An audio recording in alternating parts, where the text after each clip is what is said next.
Student देखिए, आज अपन बात करेंगे अपना जो नेक्स्ट वीडियो है यानी समांतर श्रेणी 5.3 की बात करने जा रहे हैं। देखिएगा, आज मैं आपको इसके कुछ क्रम से क्वेश्चन करवा रहा हूँ।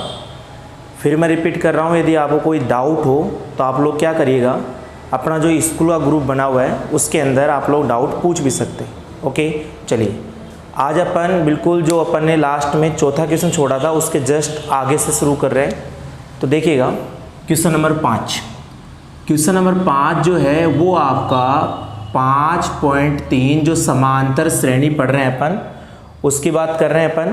तो देखिए, पांचवा जो क्वेश्चन क्या बोलना चाह रहा है अपने को, पांचवा क्वेश्चन बोल रहे हैं कि किसी समांतर श्रेणी के प्रथम 51 पदों का योगफल ज्ञात करो। आपको क्या कह रहा है क्वेश्चन के अंदर, प्रथम 51 पदों का योगफल ज्ञात करना है, जबकि इसका दूसरा पद यानी द्वितीय पद अपने को दिया हुआ है 14 और तृतीय यानी तीसरा पद अपने को दिया हुआ है इसके अंदर 18 दिया हुआ। ये आपको क्वेश्चन बोलना चाह रहा है। वापस रिपीट कर रहा हूँ, क्वेश्चन क्या बोलना चाह रहा है, ध्यान दीजिएगा आप लोग कि किसी समांतर श्रेणी का प्रथम 51 पदों का योगफल ज्ञात करना। आपको 51 पदों का योगफल ज्ञात करना है जिसमें दूसरा पद 14 दिया हुआ है और तीसरा पद 18 दिया हुआ है। ये आपकी 5.3 का पांचवा क्वेश्चन है। चलिए इसको सोल्व करेंगे अपन।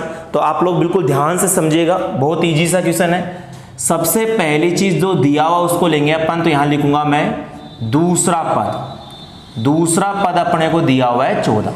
अब अपन ने पहले भी 5.2 में पढ़ा था कि दूसरा पद क्या होता है। तो देखिए, दूसरा पद जो होता है, जैसे मैं यहां पर कहूं पांचवा पद क्या होगा, तो आप कहोगे a + 4d। एक कम करते हैं अपन, मैं कहूं 10वां पद क्या होगा तो आप बोलोगे a + 9d। एक कम करते हैं, d के आगे एक कम करते हैं क्योंकि फॉर्मूले में n-1 होता है। उसी प्रकार दूसरे पद की बात करूं मैं, तो दूसरा पद है तो a + 1d और 1d को अपन d भी लिख सकते हैं। तो यहां पर दूसरा पद हो जाएगा a + d = 14 और ये हो गया आपका समीकरण नंबर 1। फर्स्ट समीकरण क्लियर हो गया। अब इसके बाद में बात करते हैं अपन, आगे दिया हुआ है तीसरा पद। तो यहां पर बात करूंगा मैं, तीसरा पद जो दिया हुआ है वो दिया हुआ 18। अब देखिए, तीसरा पद अपने को 18 दिया हुआ है, तो वही काम करेंगे अपन जो अब से पहले किया था कि इसके अंदर जो दूसरा पद a + 1d हुआ, उसी प्रकार तीसरा पद a + 2d होगा। ये आपको ध्यान रखना है। ऐसा क्यों होता है, क्योंकि फॉर्मूले के अंदर a + n-1 यानी कि जो n है उसमें से एक कम करते हैं। तो इसके अंदर अपने को क्या करना है, तीसरा पद जो होगा वो होगा a + 2d = 18 और ये हो गया आपका समीकरण नंबर 2। ये दोनों समीकरण बन गए। अब इन दोनों समीकरणों को हल करूंगा तो लिखेंगे अपन समीकरण 1 व समीकरण 2 को हल करने पर, इन दोनों समीकरणों को हल करेंगे अपन। तो देखिए, पहले बड़ा वाला ऊपर रखते हैं, छोटा वाला नीचे रखते हैं। वैसे तो कहीं पर रख लो कोई फर्क नहीं पड़ता, लेकिन इसमें अपने को कैलकुलेशन में सुविधा लाने के लिए यानी कैलकुलेशन इजी हो अपने, इसलिए अपन बड़े वाले को ऊपर रखते हैं, छोटे वाले को नीचे रखते हैं। ये आप लोग ध्यान दीजिएगा। तो यहां पर बड़ा वाला यानी a + 2d = 18 है, छोटा वाला a + d = 14 है और इन दोनों को हल करते हैं अपन। तो आप लोगों को पहले बता रखा, हमेशा इन क्वेश्चनों में अपन घटाते हैं यानी घटा रहे हैं, घटाते नीचे का साइन चेंज होगा। ये प्लस का था माइनस का हो जाएगा, ये भी प्लस का था माइनस का हो जाएगा, ये प्लस का था माइनस का हो, नीचे के साइन चेंज होते हैं। यहाँ पर a से कैंसिल हो गया। अब देखो इसका कुछ नहीं है तो आपका कंफ्यूज दूर करता हूं मैं, 1 लगा सकता हूं। तो यहाँ पर 2d में से 1d को माइनस करूंगा तो 1d बचेगा, या और यहाँ पर 18 में 14 को माइनस करूंगा तो यहाँ पर 4 बच जाएगा। यानी कि ये जो वैल्यू बच जाएगी अपने पास, 1d को अपन d भी लिख सकते हैं, d = 4 हो जाएगा। d की वैल्यू अपने पास 4 होगी। ओके, चलिए अब d की वैल्यू पता लग गई। अब d का मान समीकरण 1 में रखेंगे अपन। तो लिखेंगे यहाँ पर a का मान निकालना अपने को, तो d का मान समीकरण 1 में रखने पर, d का मान समीकरण 1 में रख रहे हैं। समीकरण 1 अपने पास ये है a + d = 14। a + d की जगह पर 4 रखूंगा बराबर 14 हो जाएगा। a = 14, ये 4 प्लस का इधर आके माइनस का 4 हो जाएगा। तो a बराबर 14 में से 4 गया तो अपने पास 10 बच जाएगा। a पता लग गया अपने, a मालूम लग गया और d मालूम लग गया। अब दोनों चीज मालूम लगने के बाद ध्यान दीजिएगा आप लोग, अब अपन क्या निकालेंगे, प्रथम 51 पदों का योगफल निकालेंगे। अपने क्वेश्चन में कह रहा है प्रथम 51 पदों के, तो ध्यान दीजिएगा जिस संख्या के आगे वा या फिर पद लगा हुआ हो उसे हमेशा अपन n बोलते हैं। जिस संख्या के आगे वा या पद लगा हो उसको n बोलते हैं। यानी कि यहां पर लिखूं मैं 51 पदों का योगफल की बात करूं मैं, तो यहां पर अपने पास योगफल जो होगा वो हो जाए, ये ज्ञात करना अपने को, यानी इसमें n की जो वैल्यू हो जाएगी वो हो जाएगी 51 हो जाएगी। n की वैल्यू 51 हो गई। अब फॉर्मूला पता है Sn बराबर n/2 bracket 2a plus n-1 गुणा d, ये फॉर्मूला होता है। ठीक है, अब देखिए वैल्यू रखते हैं अपन, n की जगह पर 51 बराबर, फिर यहां पर n की जगह वापस 51/2 ब्रैकेट। अब देखिएगा आप लोग ध्यान समझिएगा, a की वैल्यू अपने पास 10 है, 10 को 2 से गुणा करूंगा, मैं डायरेक्ट कर रहा हूं, तो देखिए यहां पर 10 रखूंगा, 10 को 2 से गुणा करूंगा, ये हो जाएगा 20। एक बार और समझिएगा भाई, a की जगह पर 10 रखूंगा मैं, 10 को 2 से गुणा करूंगा, 20 हो गया, प्लस फिर यहां पर n की जगह पर 51 में से 1 घटाऊंगा 50 हो जाएगा। वापस सुनिएगा, 51 में से 1 घटाऊंगा 50 और 50 को d का मतलब 4 है, तो 50 को 4 से गुणा करूंगा, ये हो जाएगा आपका 200 हो जाएगा। एक बार और सुनिएगा आप लोग इसको, भाई यहां पर अपने पास a की वैल्यू 10 है, 10 को 2 से गुणा करूंगा 20 हो जाएगा, प्लस n की जगह पर 51 में से 1 घटाऊंगा 50 को d से गुणा करूंगा, d की वैल्यू 4 है, यानी 50 को 4 से गुणा करूंगा 200। यहां पर S51 बराबर 51 पदों का योगफल निकाल रहे हैं, तो यहां पर कट नहीं रहा, तो 51/2 यहां पर ये हो जाएगा 220 हो जाएगा। 200 और 20 को जोड़ेंगे अपन, 220 होगा। ओके, चलिए अब इसके आगे करते हैं अपन।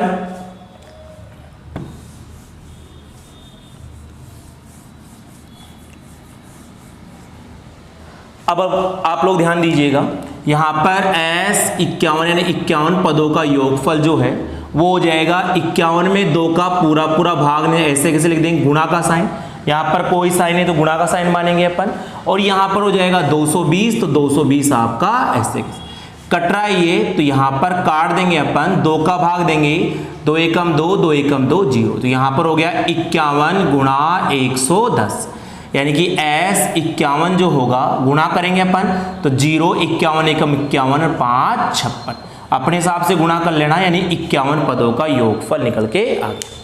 मैं उम्मीद करता हूं आपको पूरी तरह से क्लियर होगा। चलिए नेक्स्ट क्वेश्चन की बात करते हैं अपन।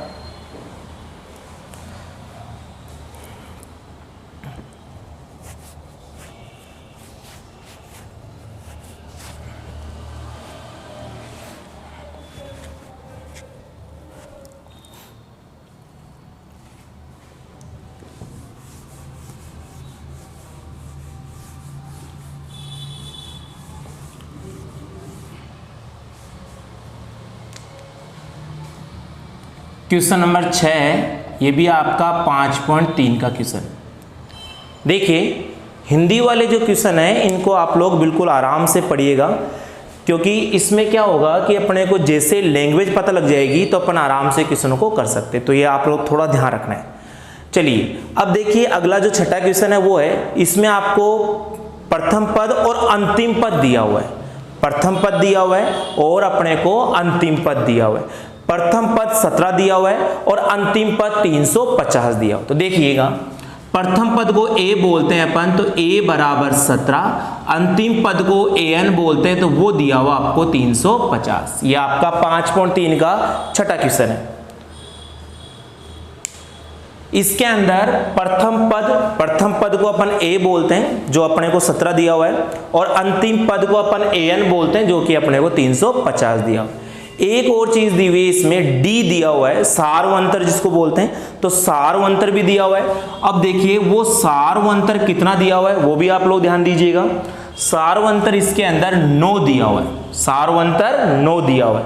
अब पूछ क्या रहा है अपने को, सबसे पहले तो पदों की संख्या पूछ रहा है, ध्यान दीजिएगा, पहले तो पदों की संख्या पूछ रहा है और पदों की संख्या को अपन n बोलते हैं। तो यहां पर पूछ रहा है अपने को n पूछ रहा है एक तो, और एक पूछ रहा है अपने को जितने भी पद है उनका योगफल पूछ रहा है, नहीं SN अपने को पूछ रहा है। दो चीजें अपने को पूछ रहा है, तो आप लोग बिल्कुल ध्यान से समझिएगा, बहुत अच्छा क्वेश्चन है, इंपॉर्टेंस भी रखता है, तो ध्यान दीजिएगा। आप लोग यहां से सोल्व कर रहे हैं। सबसे पहली चीज n निकालूंगा मैं और इसके बाद में SN निकालेंगे। तो देखिए फॉर्मूला होता है an बराबर a plus bracket n minus 1 गुणा d, ये अपना फॉर्मूला होता है। अब आप सोच रहे होंगे सर भाई n क्यों निकाला, क्योंकि अपने को क्वेश्चन के अंदर सबसे पहला पूछा गया है कि पदों की संख्या क्या है, कितनी है, तो अब पदों की संख्या को n बोलते हैं और n इस वाले छोटे जो अपन ने 5.2 में किया था उस वाले फॉर्मूले से निकलेगा। रखिए वैल्यू रखिए, an की जगह पर रखूंगा मैं 350 रखूंगा, बराबर a की जगह रखूंगा मैं 17 रखूंगा, प्लस n मालूम नहीं है तो ऐसे के छोड़ देंगे अपन, और d की जगह रख दूंगा मैं 9। an की जगह पर 350 रख दिया, प्लस वो बराबर a की जगह पर 17 पहला पद, n माइनस 1 गुणा d की जगह पर 9। यहां पर 17 को मैं इधर भेजूंगा तो ये 350 माइनस का 17 बराबर यहां पर n माइनस 1 गुणा 9 आपका ऐसे कैसे 350 17 प्लस का है, इधर आके माइनस का हो जाएगा। अब 350 में से 17 घटाएंगे तो आप लोग सब जानते हो 333 होगा। 350 में 17 को माइनस करेंगे 333 होगा, और यहां पर आपके पास n माइनस 1 गुणा 9 आपका ऐसे कैसे। अब इसको आगे सोल्व करेंगे तो देखिए 9 जो गुणा में है वो भाग में आ सकता है, तो यहां पर आपके पास 333 बटा 9 बराबर n माइनस 1। ये 9 गुणा में था, इसको अपन ने भाग में लिया है। अब 9 का भाग दूंगा इसके अंदर, तो देखो साइड में भाग देके देख सकते हो आप लोग, 333 में मैं 9 का भाग दूंगा, 9 तिया 27, 6 बच गया, 3 उतार लिया, 9 7 63, यानी कितनी बार भाग गया अपने पास 37 बार, तो ये कट गया अपना 37 बराबर n माइनस 1। चलिए आगे ध्यान दीजिएगा आप लोग। अब अपने को n का मान निकालना है तो इसको इधर भेजूंगा, तो यहां पर 37 प्लस का 1 बराबर है, यानी कि ये माइनस का 1 है, इधर आके प्लस का 1 होगा, तो यहां पर n बराबर 37 और 1 हो जाएगा अपना 38 हो जाएगा। यानी फर्स्ट आंसर क्लियर हो गया कि अपना पदों की संख्या कितनी है, 38 पदों की संख्या होगी। क्लियर सबको ये उम्मीद करता हूं आपको पूरी तरह समझ में आया होगा। अब देखो n निकालने के बाद अपने को एक चीज की और जरूरत है SN की, यानी क्वेश्चन के अंदर अपने को SN भी निकालना है। तो देखिए SN कैसे निकालेंगे वो आप लोग ध्यान दीजिएगा। अब इसमें SN में बड़ा वाला फॉर्मूला लगाने की जरूरत नहीं है अपने को। क्यों नहीं जरूरत है? क्योंकि अपने को AN की बात हो रही है, और मैंने आपको बताया था जिस क्वेश्चन में AN यानी अंतिम पद की बात हो रही हो उसमें अपन योगफल के लिए छोटा वाला फॉर्मूला यूज भी कर सकते हैं। तो वैसे बड़ा वाला फॉर्मूले से भी मान निकाल सकते हो, लेकिन थोड़ा बड़ा हो जाएगा वो, तो अपन छोटे वाले फॉर्मूले से यूज कर सकते हैं। देखिए SN का जो छोटा वाला फॉर्मूला होता है वो होता है n/2 ब्रैकेट a प्लस का an, ये SN का छोटा वाला फॉर्मूला होता है। चलिए रखिए वैल्यू रखिए, SN निकालना है, यानी n की जगह पर 38 पदों का योगफल ज्ञात करना है। n की जगह पर 38 बटा 2 ब्रैकेट a की जगह पर अपने पास है 17, पहला पद 17 दिया हुआ है, प्लस अंतिम पद जो है अपना an जो है वो दिया हुआ 350 दिया हुआ है। जैसा कह रहा है क्वेश्चन के अंदर वैसे से मान रख लिया अपन। सोल्व करेंगे 38 पदों का योगफल जो होगा, 2 का भाग दूंगा, इसमें कट रहा है 19 बार, यहां पर कोई साइन है तो गुणा का साइन मानेंगे अपन। भाई 2 का भाग दिया, कट रहा था काट दिया, नहीं कट रहा है छोड़ देंगे अपन, 2 का भाग देंगे 19 बार। अब देखो 350 और 17 जो है 367 हो जाएगा। 350 को और 17 को अपन यदि गुणा करेंगे, सॉरी जोड़ेंगे, तो अपना कितना हो जाएगा अपने पास 367 हो जाएगा। अब इन दोनों को आपस में गुणा करना है, तो देखिए गुणा में भी आपको जल्दीबाजी नहीं करनी, साइड में गुणा कर सकते हैं अपन। 367 को गुणा करना है मेरे को 19 से गुणा करना है, तो देखिए बिल्कुल आराम से करना है आपको। 9 से गुणा करते हैं, 9 7 63, 9 6 54 और 6 60, 9 तिया 27 और 6 33 गुणा 1 को 7 से गुणा करेंगे 7, 1 को 6 से गुणा करेंगे 6, 1 को 3 से गुणा करेंगे 3, या आपका 3 7 6 3 9 3 और 3 6, यानी 38 पदों का जो योगफल हो जाएगा वो 6973 क्या हो जाएगा इसका फाइनल आंसर। मैं उम्मीद करता हूं आपको ये पूरी तरह समझ में आएगा। देखो हिंदी वाले जो क्वेश्चन बहुत इजी से क्वेश्चन होते हैं, ये 3 नंबर के क्वेश्चन पूछ सकता है एग्जाम में, तो आप लोगों को ध्यान से करना है, कैलकुलेशन को बिल्कुल आराम से आपको करना है। चलिए आते हैं, मैं उम्मीद करता हूं क्लियर होगा ये। नेक्स्ट क्वेश्चन पर आते हैं अपन।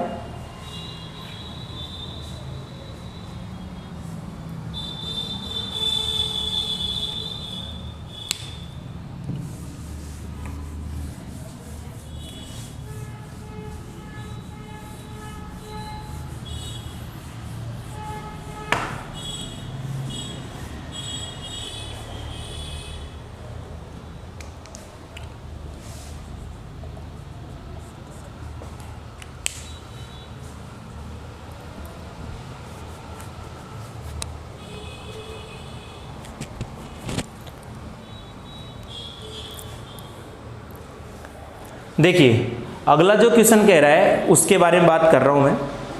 1 से 1000 तक, देखिए आप लोग क्वेश्चन नंबर 7 है, ये भी आपकी 5.3 का ही क्वेश्चन है, इसकी बात कर रहे हैं अपन।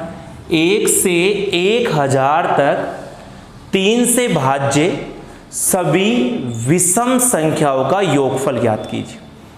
1 से 1000 तक 3 से भाज्य, तो देखिए सभी विषम संख्याओं का योगफल ज्ञात करना है। तो पहले मैं क्वेश्चन लिखता हूं इसका। 1 से 1000 तक सभी विषम, सभी 3 से भाज्य सभी विषम संख्याओं का योगफल अपने को ज्ञात करना है, ये क्वेश्चन है।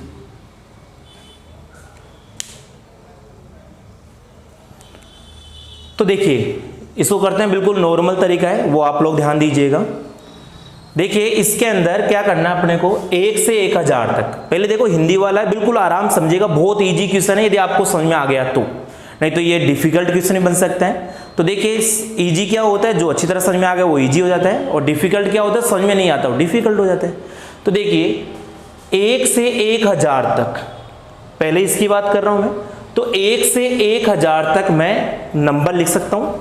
अब आप सोचोगे सर 1 से 1000 तक नंबर कैसे लिखोगे आप, तो देखिए मैं यहां से सोल्व कर रहा हूं इसको, तो यहां पर 1 2 3 4 5 6 7 8 9 10 11 12 13 14 15 इस प्रकार, और लास्ट में लिखा मैंने 1000 लिख लिया, ये लिख लिया 1 से 1000 तक लिख लिया अपन। अब सुनो, पहली चीज 3 से भाज्य, 3 से भाज्य का मतलब हुआ जिसके अंदर 3 का पूरा पूरा भाग जा रहा हो, तो अपने को सिर्फ वही संख्या लेनी है जिसमें 3 का पूरा पूरा भाग जा रहा है। इससे पहले भी एक संख्या लिखना चाहें तो लिख सकते हैं अपन 999 लिख सकते हैं, 999 हजार से जस्ट पहली वाली संख्या 999। अब देखिए 1 में 3 का पूरा पूरा भाग नहीं जाता है, 1 में भाग नहीं जाएगा तो अपन 1 को नहीं ले सकते। 2 में भी 3 का भाग नहीं जाएगा। 3 की बात करूं तो 3 में बिल्कुल 3 का भाग जाता है, तो पहला अंक 3 से भाज्य वाले में 3 हो गया। फिर 4 में भी नहीं जाएगा, 5 में भी नहीं जाएगा, 6 में जाएगा, 3 में जा रहा है, 6 में जा रहा है, 7 में नहीं जाएगा, 8 में नहीं जाएगा, 9 में बिल्कुल 3 का भाग जाता है, 10 में नहीं जाएगा, 11 में नहीं जाएगा, 12 में बिल्कुल 3 का भाग जाता है, फिर 13 में नहीं जाएगा, 14 में भी नहीं जाएगा, 15 में बिल्कुल 3 का भाग जाता है। इस प्रकार वापस सुनिए, ये आपके 3 से भाज्य हो गया, 3 से भाज्य। 3 से भाज्य क्या हुआ कि 3 से भाज्य वो संख्या हो गई भाई, अपने पास 1 से लेकर 1000 के बीच में अपने को संख्या ढूंढनी है जिसमें 3 का भाग जाए, तो 3 6 9 12 15। लास्ट से चेक करते हैं, 1000 में 3 का पूरा पूरा भाग नहीं जाएगा, 999 में 3 का पूरा पूरा भाग जाएगा, तो 999। आप लोग साइड में भाग देके भी देख सकते हैं, और अपने को भाजकता में 3 से भाजकता का नियम भी पता है कि जिस अंकों का योगफल में यदि 3 का पूरा पूरा भाग जा रहा हो तो उस अंक में भी 3 का पूरा पूरा भाग जाता है। चलिए, ये हो गए 3 से भाज्य। लेकिन क्वेश्चन के अंदर एक चीज और कह दी अपन को क्वेश्चन वाले ने कि विषम संख्या भी लेना है। अब 3 से भाज्य को जरूरी नहीं है विषम ही हो, सम भी हो सकती है। देखो सम भी आ रही है इसके अंदर, लेकिन अपने को सिर्फ वो संख्या लेनी है जो सिर्फ और सिर्फ विषम हो। तो अपन विषम संख्या की बात करें तो यहां पर विषम संख्या की बात करें अपन, तो विषम जो संख्या होगी वो 3 विषम संख्या है, बिल्कुल है। 6 विषम संख्या नहीं है, 6 विषम संख्या नहीं है। 9 विषम संख्या है, बिल्कुल है। जो 12 है ये विषम संख्या नहीं है। 15 विषम संख्या है, बिल्कुल है। और ये जो 999 भी है ये भी क्या है, एक विषम संख्या है। अब आप सोच रहे होंगे सर विषम संख्या, तो देखिए वैसे तो आप लोगों को सबको पता है कि विषम संख्या क्या होती है। ऐसी संख्याएं जिसमें 2 का पूरा पूरा भाग नहीं जाता हो, ऐसी संख्याएं जिसमें 2 का पूरा पूरा भाग नहीं जाता हो उसे अपन विषम संख्या बोलते हैं। और ऐसी संख्याएं जिसमें 2 का पूरा पूरा भाग जा रहा हो उसे अपन सम संख्या बोलते हैं। ओके, चलिए आ जाइए अपने क्वेश्चन की बात करते हैं अपन। अब देखिए ये अपनी क्या बन गई, समांतर श्रेणी बन के आ गई। अब अपने को योगफल निकालने की कह रहा है। समांतर श्रेणी, यहां तक तो अपन ने सिर्फ लैंग्वेज से एक श्रेणी बनाई है। अब योगफल के लिए सबसे पहली चीज यहां पर a निकालूंगा। a जो आपका 3 है, a अपना 3 पहला पद बोलते हैं। d निकालेंगे, d का जो फॉर्मूला होता है वो होता है दूसरा पद माइनस पहला पद। ये d का फॉर्मूला होता है। तो d बराबर हो गया अपना दूसरा पद इसमें है 9 माइनस पहला पद है 3, तो d बराबर 9 में से 3 गया तो 6 बच गया। a पहला पद 3 हो गया, d जो है दूसरा पद माइनस पहला पद 9 में से 3 गया तो 6 हो गया। और ये जो 999 है ये हो गया अपना अंतिम पद। अंतिम पद को अपन an बोलते हैं, यानी 999 आपका क्या हो गया, अंतिम पद हो गया। एक बार और ध्यान दीजिएगा आप लोग अच्छी तरह। पहला पद a 3 हो गया, d का फॉर्मूला होता है दूसरा पद माइनस पहला पद, ये अपन ने जानते हैं, अपन 5.2 में खूब पढ़ रखा है। दूसरा पद 9 माइनस पहला पद 3, 9 में से 3 गया 6 बच गया। d 6 आ गया जिसको अपन सार्वंत्र बोलते हैं। श्रेणी का खत्म यानी अंत यहां पर हो रहा है, इसको अपन अंतिम पद बोलेंगे, अंतिम पद को अपन an बोलेंगे। ये उम्मीद करता हूं आपको पूरी तरह से क्लियर होगा। अब अपने को योगफल पूछ रहा है तो अपन इसके बारे में बात करते हैं।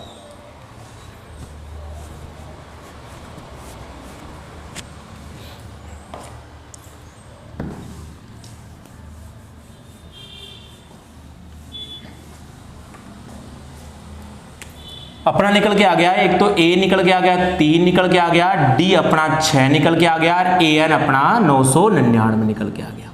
ये आपका क्वेश्चन नंबर 7 था, वही 5.3 का, तो इसको आपको कर रहे हैं अपन। अब देखिए अपने को योगफल निकालना है, तो योगफल निकालने से पहले अपन क्या करेंगे, इसमें n निकालेंगे। n कैसे निकालेंगे वो भी देखिए आप लोग। तो देखिए n निकाल, सबसे पहले n निकालेंगे, उसका फॉर्मूला है, यहां से हल करते हैं इसको अपन। an is equal to a plus bracket n minus 1 गुणा d, ये फॉर्मूला होता है। an की जगह पर रखूंगा मैं 999 रखूंगा, बराबर a की जगह मैं 3 रखूंगा प्लस ब्रेकेट n माइनस 1 गुणा d की जगह मैं 6 रखूंगा। n मालूम नहीं था इसलिए अपन ऐसे के छोड़ दिया। an की जगह पर 999, a की जगह पर 3 प्लस n माइनस 1 गुणा d की जगह पर 6। हल करूंगा इसको मैं, तो 999 आपका ऐसे कैसे, 3 को इधर भेजूंगा तो ये माइनस का 3 हो जाएगा, बराबर n माइनस 1 गुणा 6। अब 999 में से 3 घटाऊंगा तो ये हो जाएगा 996 हो जाएगा, और n माइनस 1 गुणा 6 हो जाएगा। ये 6 गुणा में था, भाग में आ जाएगा, तो ये 6 गुणा में था अपना, वो भाग में ले लेंगे अपन, तो 996 बटा 6 बराबर n माइनस 1। 6 का भाग देंगे अपन, तो ये 6 से कट रहा है, पूरी तरह से कट रहा है। 6 एकम 6 बचे 3 39, 6 6 36 बचे 3 36, 6 6 36 बराबर n माइनस 1।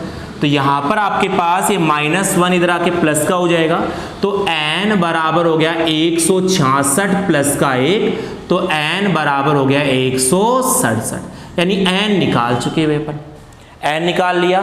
लेकिन अपने को क्वेश्चन वाला n नहीं पूछ रहा, अपने को क्वेश्चन वाला बोल रहा है योगफल पूछ रहा है कि विषम सभी 3 से भाज्य सभी विषम संख्याओं का योगफल ज्ञात करना है। ओके, चलिए अब योगफल निकालने का अपन क्या कर रहे हैं, इसमें छोटा वाला फॉर्मूला यूज कर रहे हैं। अब आप सोच रहे होंगे सर आपको कैसे पता चलता है छोटे वाला फॉर्मूला यूज करना है बड़ा वाला फॉर्मूला यूज करना है। देखिए अधिकांश बच्चों की प्रॉब्लम होती है कि सर हमको पता नहीं चलता कब छोटा वाला लगाना है कब बड़ा वाला लगाना है। देखिए जिस क्वेश्चन में an की बात हो रही हो उसके अंदर अपन छोटा वाला फॉर्मूला यूज कर सकते हैं, जिसमें an की बात नहीं हो रही हो उसके अंदर अपन बड़ा वाला फॉर्मूला का यूज करते हैं। ये आपको ध्यान रखना है। वैसे तो इसके अंदर आप लोग बड़े वाला फॉर्मूला भी यूज कर सकते हो, लेकिन वो थोड़ा बड़ा हो जाएगा। जब an दिया गया है तो अपन आराम से छोटे वाले फॉर्मूले को यूज कर सकते हैं। चलिए अब n पदों का यानी कि 167 पदों का योगफल निकालना है। n की वैल्यू दी गई है अपने को 167 निकाल चुके हैं अपन, 167/2 ब्रैकेट एक ही जगह पर अपने को दिया हुआ 3, तो एक ही जगह पर 3 प्लस an की वैल्यू दी हुई है 999, तो ये हो गया आपका 999। आगे इसको सोल्व करूंगा तो s 167 यानी 167 पदों का योगफल। ये कट नहीं रहा तो इसको ऐसे के छोड़ देंगे अपन, तो इसको तो ऐसे के छोड़ दिया 167/2, यहां पर कोई साइन है तो गुणा का साइन मानेंगे अपन। और इसकी बात करूं 999 में 3 जोड़ूंगा तो ये हो जाएगा आपका 1002 हो जाएगा। जोड़ना बिल्कुल आराम जोड़ना है, 999 फिर 1000 1001 1002। अब इसके बाद में यानी 167 पदों का योगफल निकालना अपने को, तो 167/2 यहां पर कोई साइन है गुणा का साइन, ये कट रहा है काट लेते हैं अपन, यदि कट रहा है तो काट लेते हैं। देखिए इसमें नहीं जा रहा है लेकिन इसमें जा रहा है, 5 दूनी 10 0 5 एकम 5 यानी 167 गुणा 501 हो गया। अब बिल्कुल आराम से अपने गुणा करना है, तो देखिए साइड में गुणा करके देख लो आप लोग। 167 को मैं 501 से गुणा करूंगा, 1 को सबसे गुणा करूंगा ये का ही आएगा, 1 को अपन 167 से गुणा करेंगे क्या आएगा, 0 को किसी से गुणा करूंगा 0 ही आता है, और फिर लास्ट में जो बचा है अपने पास 5 7 5 35 हासिल की 3 6 5 30 और 3 33 फिर हासिल की 3 और 5 एकम 5 और 3 8, यहाँ पर 7 6 6 3 8। ध्यान दीजिएगा गुणा का तरीका आपका अपना खुद का भी हो सकता है अलग से, कि कुछ बच्चे अलग से गुणा ऐसे तरीके से दूसरे तरीके से गुणा कर सकते हैं तो वो भी से कर सकते हैं, लेकिन करिएगा सही आप लोग। तो यानी कि 167 पदों का यानी सभी विषम संख्याओं का जो योगफल होगा जो 3 से विभाज्य भी है, तो यहाँ पर 83,667 क्या हो जाएगा इसका फाइनल आंसर। मैं उम्मीद करता हूँ आपको पूरी तरह से क्लियर होगा। देखिए ये आपकी 5.3 का जो कॉन्सेप्ट था, बेसिक कॉन्सेप्ट में सारे बता दिए आप लोगों को। अब आप लोग क्या करना है, आपको सारे क्वेश्चन निकालना है। सारे क्वेश्चन निकालने के बाद जो भी डाउट तो आएंगे, पक्का डाउट आएंगे, तो आप लोग जैसे पूछते हो ग्रुप में, स्कूल ग्रुप में आप भेज सकते हो या कमेंट्स बॉक्स में भी लिख के आप लोग भेज। और दूसरी बात, यदि कुछ बच्चे होमवर्क के बारे में बता रहे हैं सर हमको होमवर्क कैसे करना है, वो आप लोग स्कूल के ग्रुप में आप लोग पूछ सकते हो। स्कूल के ग्रुप में लिख सकते हो कि सर हमको होमवर्क कैसे करना है, किसका करना है किसका नहीं करना है, वो आप लोग स्कूल के ग्रुप में डाल सकते हो। Okay thank you. जब तक आप लोग अपना ध्यान रखिएगा और पढ़ाई करते रहिएगा। Okay thank you.